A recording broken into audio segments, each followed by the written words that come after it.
El hombre espiritual. Por Watchman Nee.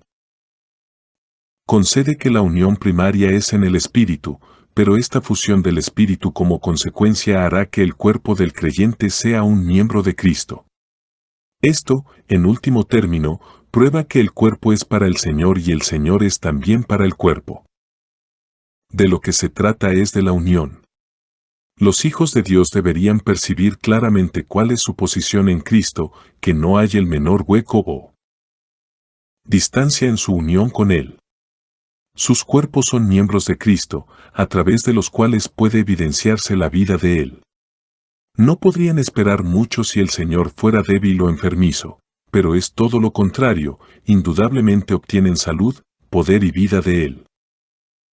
Tenemos que recordar un punto, sin embargo. En ningún momento deberíamos albergar la idea de que como el cuerpo es el miembro de Cristo, por tanto debemos sentir físicamente toda comunión y suceso espiritual como si tuviéramos que tener prueba de ella en el cuerpo. Si hemos de sentir la presencia de Dios en nuestro armazón carnal, si Él ha de hacerse cargo del control directo del mismo y sacudirlo, si el Espíritu Santo ha de llenar nuestro cuerpo y hacer su voluntad a través de él, o si el Espíritu Santo ha de asumir la dirección de la lengua del cuerpo y hablar, entonces nuestro cuerpo ha suplantado a nuestro espíritu en las obras que corresponden a este último. Y el resultado de esto será que nuestro espíritu pierde su operación, puesto que su trabajo ha sido asumido por el cuerpo. Pero nuestro vaso de arcilla no es capaz de realizar una labor tan ardua, por lo que con frecuencia se debilita. Además, los poderes malignos como espíritus desencarnados desean los cuerpos humanos. Su objetivo principal es poseer el armazón físico del hombre. El cristiano que distiende la función de su cuerpo más allá de su capacidad normal da oportunidad a los espíritus malignos para que obren. Esto está en conformidad con la ley del reino espiritual. Al suponer Dios y su espíritu van a tener comunión con Él en el cuerpo, el cristiano, como es natural, espera con antelación experimentar esta comunión en el cuerpo. Pero Dios y su espíritu nunca se comunican directamente con el cuerpo del creyente, Dios comunica su espíritu en el espíritu del creyente. Si un hijo de Dios persiste en buscar la experiencia de Dios en su cuerpo, los espíritus malignos aprovechan la oportunidad para entrar y le concederán lo que él desea de modo ingenuo. Las consecuencias no pueden ser otras que la ocupación por los espíritus malignos. Pero, en cuanto a la unión del cuerpo del creyente con Cristo, este hecho explica cómo es posible recibir la vida de Dios y ser fortalecido. Debido a la posición noble del espíritu, uno ha de ser especialmente precavido para no permitir que el cuerpo usurpe la obra. Huid de la fornicación. Cualquier otro pecado que el hombre cometa está fuera del cuerpo, mas el que fornica, peca contra su propio cuerpo. V18. La Biblia considera la inmoralidad o fornicación como un pecado más serio que los demás, porque tiene una relación especial con nuestros cuerpos, que son los miembros de Cristo. Hay que extrañarse de que el apóstol persuada a los cristianos, de modo enfático y persistente, a que eviten la fornicación. Nosotros la vemos en términos de impureza moral, pero el apóstol subraya un aspecto diferente de la misma. Ningún otro pecado aparte de la fornicación ocasiona que nuestro cuerpo se una con otro, por lo que es un pecado contra el cuerpo. Esto implica que ningún pecado, excepto la fornicación, puede hacer a un miembro de Cristo el miembro de una ramera. La fornicación es pecar contra los miembros de Cristo. Como los cristianos están unidos con Cristo, la fornicación es doblemente abominable. O visto desde otra perspectiva, al ver la abominación de la fornicación, podemos apreciar cuán real es la unión de nuestro cuerpo con Cristo. ¿O no sabéis que vuestro cuerpo es santuario del Espíritu Santo, el cual está en vosotros, el cual tenéis de Dios y que no sois vuestros? V19. Esta es la segunda vez que el apóstol Pablo pregunta, ¿o no sabéis? La primera ocurre en el versículo 15, en que está hablando de el cuerpo para el Señor. En este segundo caso está refiriéndose a el Señor para el cuerpo. Antes Pablo había expresado de forma general como, vosotros sois el templo de Dios, 3:16, ahora dice específicamente, vuestro cuerpo es un templo del Espíritu Santo. Indica que la habitación del Espíritu Santo se extiende más allá del espíritu al cuerpo. Nos equivocamos gravemente si consideramos al cuerpo como su lugar primario de revestimiento, porque el Espíritu reside inicialmente en nuestro espíritu, en el cual tiene comunión con nosotros. Sin embargo, esto no excluye que su vida fluya del Espíritu para dar vida al cuerpo. Nos engañamos si esperamos que el Espíritu Santo descienda de modo primario a nuestros cuerpos, pero sufrimos pérdida también si limitamos su revestimiento a nuestros espíritus. Deberíamos reconocer el lugar del cuerpo en el plan de la redención de Dios. Cristo pone aparte nuestros armazones carnales para que podamos ser llenos del Espíritu Santo y ser instrumentos suyos. Por el hecho de que Él ha muerto, ha resucitado y ha sido glorificado, ahora puede dar su Espíritu Santo a nuestro cuerpo. Del mismo modo que en el pasado nuestra vida del alma saturaba nuestro cuerpo, también ahora su Espíritu lo satura. Su vida fluirá en cada miembro, y nos dará vida y poder con mayor abundancia de lo que pensamos.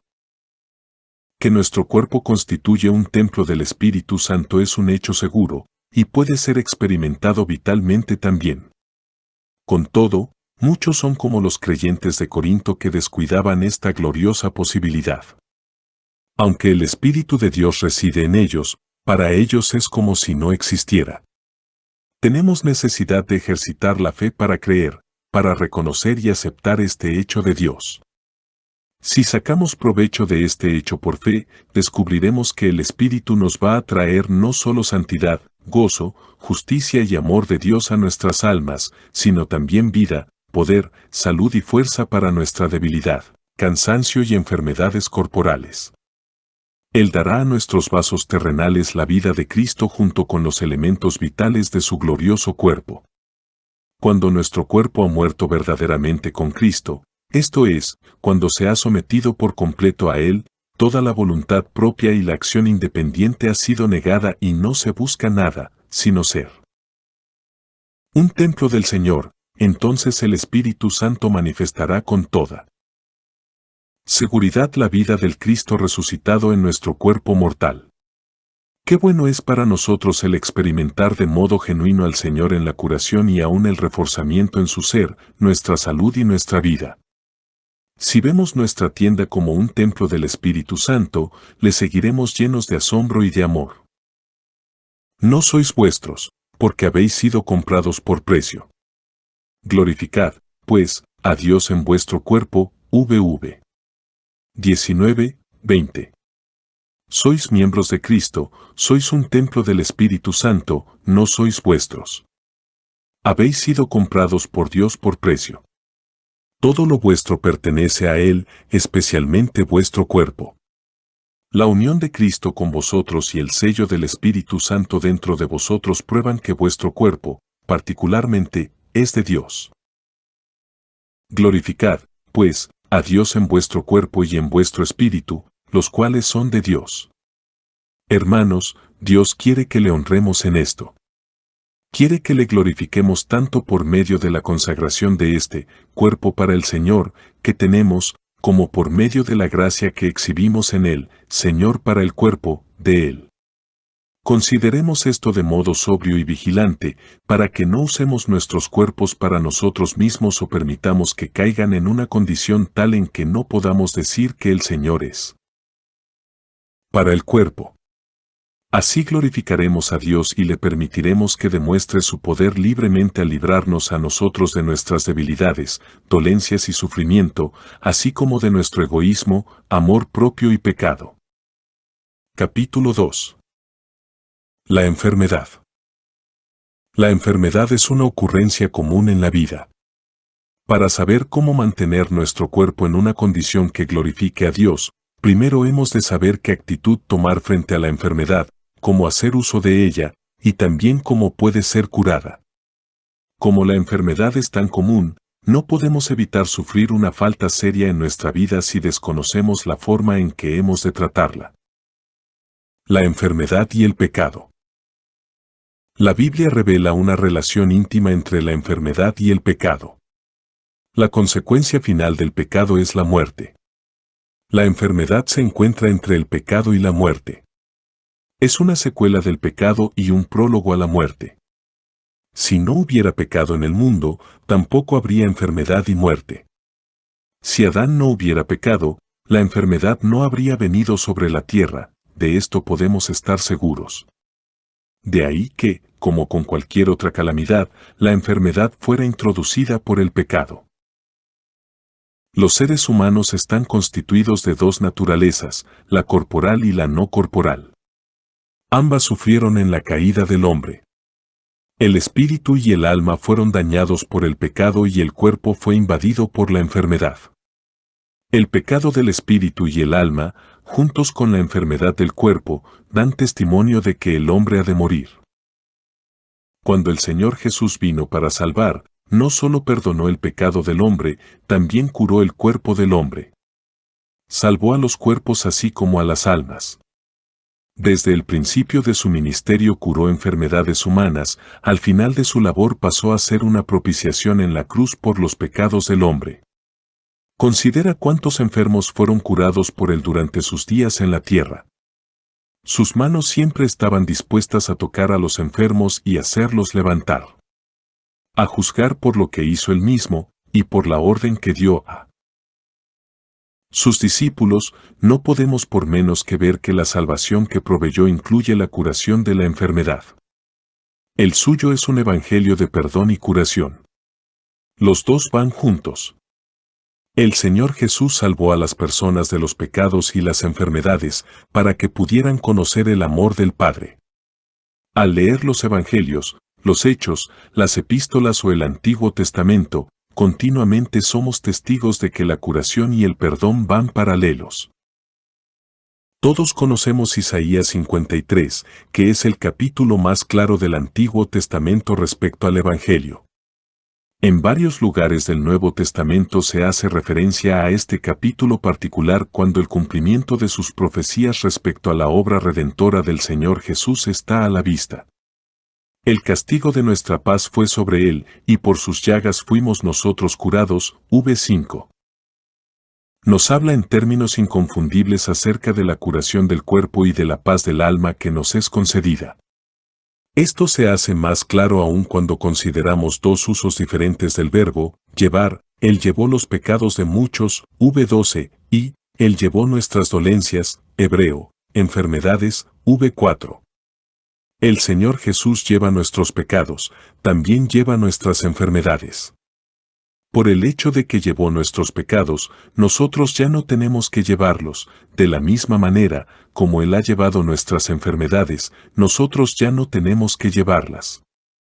El pecado ha hecho daño a nuestra alma y a nuestro cuerpo, de modo que el Señor Jesús salva a los dos. Él nos salva de la enfermedad así como de los pecados.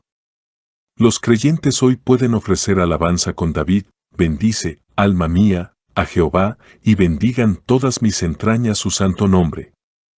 El cual olvida todas nuestras iniquidades, y sana todas nuestras dolencias. Sal 103, 1, 3. ¡Qué vergüenza! Que tantos cristianos puedan dar alabanza solo por la mitad de la salvación. ¿Qué es la que conocen? ¡Qué pérdida tanto para Dios como para los hombres! Notemos que la salvación de Dios no sería completa si el Señor Jesús simplemente perdonara nuestros pecados pero no curara nuestras enfermedades también. ¿Cómo podría salvar nuestras almas y dejar nuestros cuerpos atormentados por las enfermedades? ¿No puso el énfasis en las dos cuando estuvo en la tierra? Algunas veces Él perdonó primero y luego curó. Otras veces fue al revés. Él concede al hombre lo que es capaz de aceptar.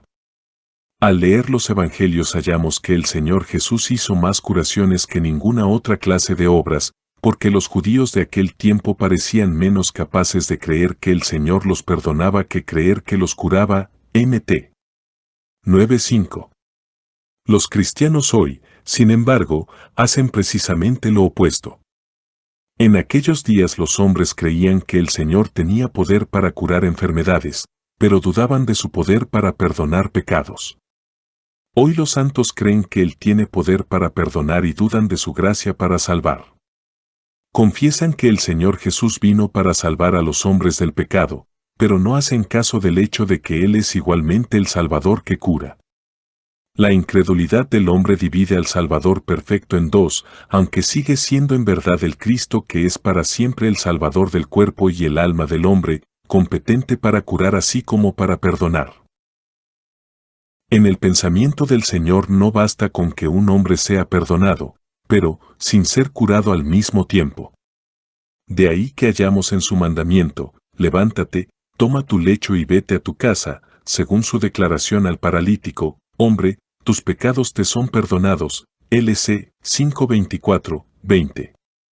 Ahora bien, por lo que se refiere a nosotros, aunque estamos llenos de pecado y de enfermedades, consideramos que ya es suficiente con el perdón del Señor, dejando que las enfermedades sean llevadas por nosotros mismos y sean curadas por otros medios.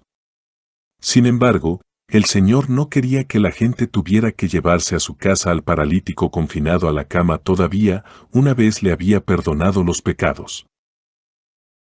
El Señor tiene un punto de vista diferente al nuestro respecto a la relación entre el pecado y la enfermedad. Nuestras ideas son que el pecado pertenece al reino espiritual, algo despreciado y condenado por Dios, en tanto que la enfermedad es meramente un fenómeno material, que no tiene nada que ver con él. Por otra parte, el Señor Jesús consideraba tanto los pecados del alma como las enfermedades del cuerpo como obras de Satanás. Él vino para destruir las obras del diablo, 1 Jn 3:8, por lo que echó demonios y curó enfermedades. Cuando Pedro, bajo revelación, habla del ministerio de curación del Señor, declara que anduvo haciendo bien y curando a todos los que estaban oprimidos por el diablo, HCH 10:38. El pecado y la enfermedad están íntimamente asociados, como lo están nuestra alma y cuerpo. El perdón y la curación se complementan el uno al otro. La disciplina de Dios. Después de ver algo del pensamiento del Señor respecto a la enfermedad, dirijamos ahora nuestra atención a las causas de las enfermedades de los creyentes. Por lo cual hay muchos enfermos y debilitados entre vosotros, y bastantes duermen. Si, pues, nos examinásemos a nosotros mismos, no seríamos juzgados, mas al ser juzgados, somos corregidos por el Señor, para que no seamos condenados con el mundo. 1 Cor. 11, 30-32. Pablo explica aquí que la enfermedad es un tipo de la disciplina del Señor. Debido a que hemos errado ante el Señor, los creyentes son corregidos o disciplinados con enfermedades que hacen que ellos mismos se juzguen y eliminen sus errores. Al disciplinar a sus hijos, Dios obra con misericordia hacia ellos para que no tengan que ser condenados con el mundo. Si los cristianos se arrepienten de sus faltas, Dios deja de corregirlos. ¿No podemos, pues, evitar enfermedades por medio de nuestro examen propio? Con frecuencia llegamos a la conclusión de que la enfermedad es meramente un problema físico y no tiene relación con la justicia de Dios, la santidad y el juicio. Pero el apóstol nos dice bien claro en este pasaje que hay enfermedades que son un efecto del pecado y una corrección de Dios. Los cristianos citan a gusto la historia del ciego de Juan 9 para apoyar la idea de que la enfermedad no es una corrección de Dios debida al pecado. Con todo, el Señor Jesús no dice aquí que el pecado y la enfermedad no estén relacionados, simplemente está advirtiendo a sus discípulos que no condenen a cada una de las personas enfermas. Si Adán no hubiera pecado, este hombre de Juan 9 no habría quedado ciego. Además, este hombre en particular había nacido ciego, de modo que la naturaleza de su enfermedad es completamente distinta de la enfermedad del creyente. Las enfermedades congénitas no tienen que ser debidas a nuestros propios pecados, pero, según las Escrituras, las enfermedades que vienen después de haber creído en el Señor pueden estar relacionadas con el pecado, aunque no siempre lo son. Por tanto, confesad vuestros pecados los unos a los otros y orad los unos por los otros, para que seáis sanados. STG 5:16. Los pecados deben ser confesados primero y luego, si esta es la causa, habrá curación. El pecado era la raíz de la enfermedad. La enfermedad puede ser la corrección que Dios emplea para llamarnos la atención sobre algún pecado que hemos pasado por alto, para que no lo olvidemos. Dios permite que esta enfermedad caiga sobre nosotros para disciplinarnos y purificarnos de nuestras faltas. La mano de Dios cae sobre nosotros para dirigir nuestros ojos a alguna injusticia o alguna duda, algo de orgullo o amor a este mundo, una confianza en nosotros mismos o ambición personal, alguna desobediencia a Dios. En estos casos la enfermedad es el comienzo del juicio del pecado por Dios. Con todo, no hemos de inferir de esto que todo el que está enfermo por necesidad es más pecador que los demás, VACLC 13:2, muy al contrario, los que son corregidos por Dios generalmente son los más santos. Job es un ejemplo excelente de ello. Cada vez que un creyente es disciplinado por Dios y, como resultado, se pone enfermo, está abierto a una gran bendición, porque el Padre de los Espíritus nos disciplina para nuestro bien, para que podamos compartir su santidad. 12:10. La enfermedad nos obliga a recapacitar y examinar el pasado, por si hay en nosotros algún pecado escondido, obstinación y voluntad propia. En estas circunstancias podemos captar si hay alguna barrera entre nosotros y Dios. Cuando escudriñamos las profundidades de nuestro corazón nos damos cuenta de lo lleno del yo y lo diferente de la santidad de Dios que ha sido nuestra vida pasada. Estos ejercicios nos capacitan para un avance en el desarrollo espiritual y para obtener la curación de Dios. De ahí que lo más importante que hemos de hacer cuando enfermamos no es precipitarnos a buscar la curación y los medios de conseguirla. No tenemos por qué estar ansiosos o temer. Lo debemos hacer es colocarnos por completo a la luz de Dios para examinarnos, con un deseo sincero de averiguar si hemos sido corregidos debido a alguna falta. Cada uno debe juzgarse a sí mismo. De esta manera el Espíritu Santo indicará al tal donde ha fallado, si es así. Y aquello que se le muestre debe ser confesado y abandonado inmediatamente. Si este pecado ha causado daño a otros, tiene que hacerse todo lo posible para resarcirlo, entre tanto hemos de creer que Dios lo ha aceptado. El creyente ha de ofrecerse de nuevo a Dios y disponerse a obedecer su voluntad plenamente. Dios no humilla ni aflige por gusto a los hijos de los hombres, LM 3:33. Él cesa en su corrección cuando ve que el objetivo del enjuiciamiento propio ha sido alcanzado. Dios está muy contento de retirar su corrección cuando ya no hay necesidad de ella. La Biblia nos asegura que si nos juzgamos a nosotros mismos no seremos juzgados. Dios desea que seamos liberados del pecado y del yo. Una vez se ha conseguido este objetivo, la enfermedad cuyo objetivo es la corrección va a desaparecer porque ya ha cumplido su misión.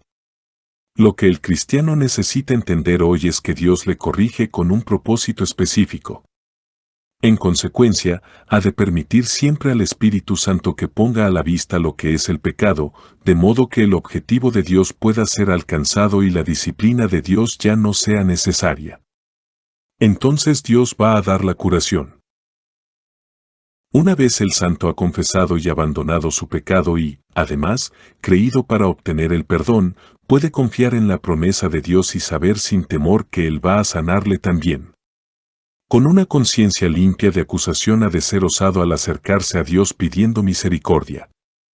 Es cuando estamos alejados de Él que hallamos difícil creer o que no nos atrevemos a creer, pero después de que el pecado es abandonado y perdonado por la iluminación del Espíritu Santo y la obediencia al mismo, tenemos acceso libre a Dios. Como la causa de la enfermedad ha sido eliminada, la enfermedad misma será quitada. Ahora el creyente enfermo no tiene dificultad en creer que el castigo de nuestra paz fue sobre Cristo y que por sus llagas somos curados. En este momento la presencia del Señor será manifestada en abundancia y la vida del Señor entrará en su cuerpo para darle vida. ¿Nos damos realmente cuenta de que el Padre Celestial no se agrada en nosotros en muchas áreas? Él usa la enfermedad para ayudarnos a percibir nuestras deficiencias. Si nosotros no suprimimos la voz de la conciencia, Él, Espíritu Santo, con toda seguridad, nos mostrará la razón de nuestra corrección. Dios se deleita en perdonar nuestros pecados y curar nuestras enfermedades. La gran obra redentora del Señor Jesús incluye tanto el perdón como la curación. Él no permite que haya nada entre nosotros y Él quiere que vivamos por Él como nunca antes. Ahora es el momento de confiar y obedecerle totalmente. El Padre Celestial no quiere disciplinarnos. Cuánto desea que estemos dispuestos a que Él nos cure, para que, al ver su amor y su poder, podamos estar en comunión más íntima con Él. La enfermedad y el yo. Todo ambiente malo y adverso tiene el efecto de exponer nuestra verdadera condición. Esto no añade ningún pecado particular, solo revela lo que hay en nosotros. La enfermedad es una de estas condiciones ambientales por las cuales podemos leer nuestra verdadera condición. Nunca nos damos cuenta de hasta qué punto vivimos para Dios y cuánto para el yo hasta que estamos enfermos, especialmente cuando la enfermedad es prolongada. Durante los días ordinarios podemos declarar con gran convicción en nuestros corazones que obedeceremos a Dios de todo corazón y estaremos satisfechos con el tratamiento que recibamos de Él, sea el que sea. En el día de la enfermedad, sin embargo, descubrimos hasta qué punto es auténtica esta declaración. Lo que Dios desea cumplir en sus hijos es que éstos estén satisfechos con su voluntad y con sus caminos. Él no quiere que sus hijos murmuren contra su voluntad y su camino, debido a sus propios sentimientos inmaduros. Por esta razón, Dios permite, a veces, que la enfermedad descienda sobre sus hijos queridos, incluso una y otra vez, a fin de hacerles manifiesta su actitud hacia su voluntad especialmente dispuesta. Qué lástima que el cristiano, por causa de su propio deseo, murmura contra Dios cuando está bajo la prueba. No acepta lo que Dios le da como lo mejor para él, en vez de ello su corazón está inundado por el deseo de una pronta curación. Lo que queremos decir por enfermedad dada por Dios es en realidad enfermedad permitida por Dios, porque el que da la enfermedad directamente es Satanás. Pero, sea la que sea la enfermedad que cae sobre el creyente, viene debido al permiso de Dios y tiene un propósito. La experiencia de Job es un ejemplo perfecto. Dios puede decidir, por esta causa, prolongar la enfermedad. Él no va a retirar su instrumento hasta que haya conseguido su propósito.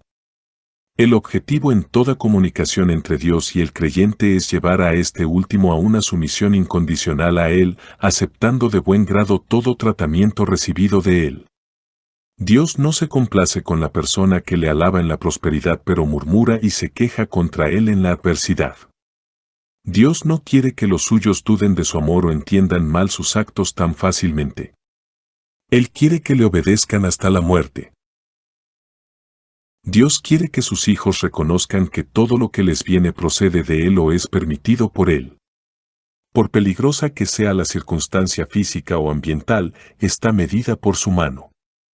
Incluso la caída de un cabello está dentro de su voluntad. Si una persona resiste lo que cae sobre él, no puede por menos que estar resistiendo a Dios que permite esta ocurrencia. Y si se desarrolla un sentimiento de resentimiento como resultado de un periodo penoso de enfermedad, no hace sino aborrecer a Dios que ha permitido que esto le suceda. La cuestión que estamos debatiendo no es si el creyente debería estar enfermo, sino si debería oponerse a Dios. Dios quiere que los suyos olviden su enfermedad cuando están enfermos. Sí, olviden su enfermedad y miren de modo firme a Dios. Supongamos que su voluntad es que yo esté enfermo y siga estándolo, ¿estoy dispuesto a aceptarlo? ¿Puedo humillarme bajo la poderosa mano de Dios y no resistir? ¿O bien anhelo cuando sufro una salud que puede estar fuera del propósito presente de Dios? ¿Puedo esperar hasta que Él haya realizado su propio propósito antes de pedirle la curación cuando está corrigiéndome? ¿Estoy esforzándome, mientras paso por este profundo sufrimiento, para conseguir lo que Él puede no querer concederme? Estas preguntas deberían penetrar profundamente en el corazón de todo creyente enfermo. Dios no se complace en la enfermedad de sus hijos. Más bien su amor hace que desee días apacibles y dulces para ellos. Pero conoce el peligro, en tiempos de calma, nuestro amor hacia Él, nuestras palabras de alabanza y nuestro servicio a Él están condicionados por una vida apacible. Él conócelo. Fácilmente que nuestro corazón se aparta de Él y su voluntad y se aplica a sus dones. Como consecuencia puede permitir que la enfermedad y fenómenos similares vengan sobre nosotros y así podamos ver si le queremos a Él o queremos puramente sus dones. Si en los días de adversidad no buscamos otra cosa, entonces indicamos de modo genuino que queremos a Dios. Asamblea en Santo Domingo Este. Escrito por el hermano Watchman Nee en el año 1951. Para más información comuníquese con este número de WhatsApp. 1-829-747-1995.